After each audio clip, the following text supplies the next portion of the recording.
சிறகடிக்க ஆசை சரியில்லை. டுடே எபிசோடில் நம்ம முத்து மீனாவும் ஹாஸ்பிட்டலுக்கு கிறிஷை கூட்டிகிட்டு போயிட்டு திரும்ப வீட்டுக்கு கூட்டிகிட்டு வந்துடுறாங்க. அதுக்கு அடுத்ததாக கிறிஷ் கிட்ட என்ன ஆச்சு அப்படின்னு சொல்லிட்டு விசாரிக்கலான்னு பார்த்தா கிறிஷ் வந்து ஸ்கூலில் நினச்சதெல்லாம் நினச்சி ரொம்பவே பயந்து போயிருக்காங்க. அதனால் முத்து இருந்துட்டு நீ எதுவும் சொல்ல வேண்டாம் கிறிஷ், நீ இங்கே இரு, வீட்டுக்கு போனால் அம்மாவுக்கு பிடிக்காது, அதனால் ஒரு 2 நாளைக்கு இங்கே இரு அப்படின்ற மாதிரி வந்து சொல்லிடுறாங்க.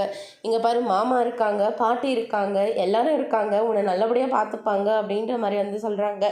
சரிங்க ஆண்டி, நான் இங்கே இருக்கேன் அப்படின்னு சொல்லிட்டு கிறிஷ் வந்து சொல்லிடுறாங்க.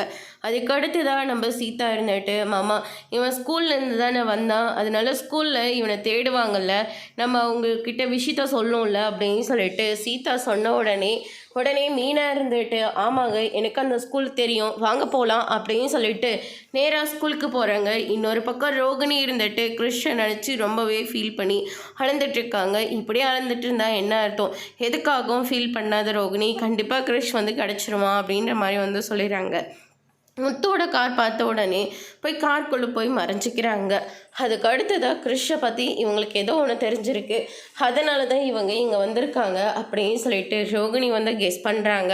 அவங்க சொன்ன மாதிரியே மேனேஜ்மெண்ட்லேருந்து கால் பண்ணுறாங்க. கிறிஷ் வந்து கிடச்சிட்டான், நீங்கள் எங்கே இருக்கீங்க, நீங்கள் முதல்ல இங்கே வாங்க அப்படின்ற மாதிரி சொல்கிறாங்க. உடனே ரோகிணி இருந்துட்டு, ரோகிணி எப்படி எனக்கு ஃப்ரெண்டோ அதே மாதிரி கிறிஷோட அம்மாவும் எனக்கு உங்களுக்கு ஃப்ரெண்டு நீ தான் சொல்லணும் அப்படின்ற மாதிரி மகேஷ் கிட்ட வந்து பிளான் ஆல்ரெடி வந்து சொல்லி விட்டுடுறாங்க.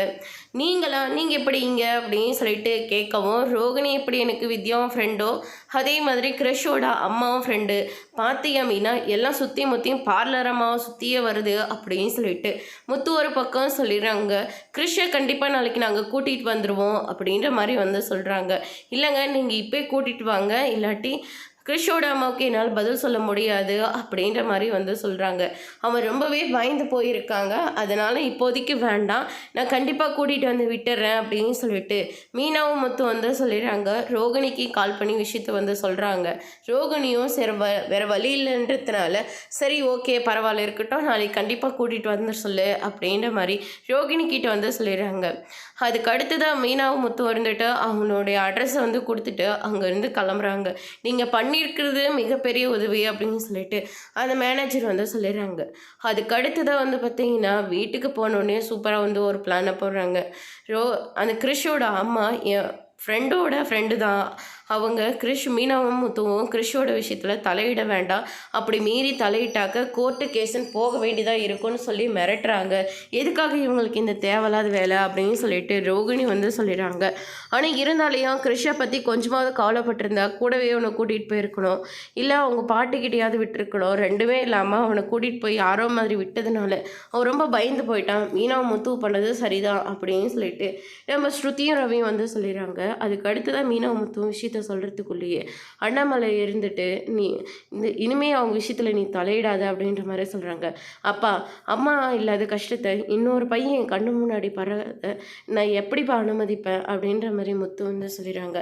இதை கேட்டோன்னே விஜயை வந்து ரொம்பவே ஃபீல் பண்ண ஆரம்பிக்கிறாங்க. அதுக்கு அடுத்து தான் முத்து இருந்துட்டு ஸ்கூலில் நடந்த எல்லா விஷயத்தையும் வந்து வனமல்கிட்ட வந்து சொல்கிறாங்க. அவங்க கொஞ்சம் அப்படி சொன்ன உடனே புரிஞ்சுக்கிறாங்க. சரி இருந்தாலேயோ அவங்க அம்மா அப்பா கிட்ட ஒப்படைக்கிறது தான் நம்மளுக்கு சரியான ஒரு பதில் அப்படின்னு சொல்லிட்டு அண்ணாமல் வந்து முத்துக்கிட்ட சொல்லிடுறாங்க. அவன் ரொம்ப பயந்து போயிருக்கான், கண்டிப்பாக நாளைக்கு நாங்கள் கூட்டிகிட்டு போய் விட்டுருவோம், அது மட்டும் இல்லை கிறிஷோட அம்மா நான் வர வரைக்கும் நான் விடமாட்டேன் அப்படின்ற மாதிரி முத்து வந்து சொல்லிட்டு போயிடுறாங்க. இதை கேட்ட ரோகிணி பயங்கரமாக ஷாக் ஆகுறாங்க. அதோட இன்னைக்கான எபிசோட் முடிச்சிருக்காங்க. இனி சிறகடிக்க ஆசையில் அடுத்தடுத்து என்னெல்லாம் நடக்க போகுதுன்றதை வெயிட் பண்ணி பார்க்கலாம். தேங்க்யூ.